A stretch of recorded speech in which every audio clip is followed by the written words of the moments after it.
আওয়ামী লীগের সাধারণ সম্পাদক ওবায়দুল কাদের বলেছেন, বিএনপির জাতীয় ঐক্যের আহ্বান মুক্তিযুদ্ধের চেতনা ও স্বাধীনতার মূল্যবোধ ও দেশবিরোধী অপশক্তির ঐক্য। শনিবার আওয়ামী লীগের দপ্তর সম্পাদক বিপ্লব বড়ুয়ার সই করা এক বিবৃতিতে এ মন্তব্য করেন সড়ক পরিবহন ও সেতুমন্ত্রী ওবায়দুল কাদের। বিএনপির মহাসচিব মির্জা ফখরুল ইসলাম আলমগীরের জাতীয় ঐক্যের আহ্বান সম্পর্কে আওয়ামী লীগের সাধারণ সম্পাদক ওবায়দুল কাদের বলেন, জামায়াতকে সঙ্গে নিয়ে ঐক্যের ডাক দিয়ে বিএনপি আবারও প্রমাণ করল জামায়াত বিএনপির সম্পর্ক অবিচ্ছেদ্য এবং স্বাধীনতা বিরোধী শক্তিই বিএনপির দূষর। এই ঐক্যের ডাক এদেশের স্বাধীনতা ও সার্বভৌমত্বের জন্য হুমকি।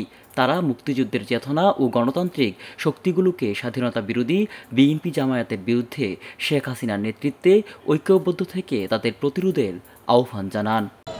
এই আন্দোলনে ভরপুরে সহিংসতা ধ্বংসযজ্ঞের মাধ্যমে একে রাজনৈতিক রূপ দেওয়ার চেষ্টা করছে।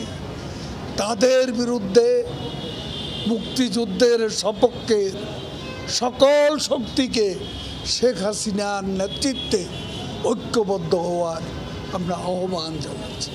নিউজ ডেস্ক, আমার বার্তা।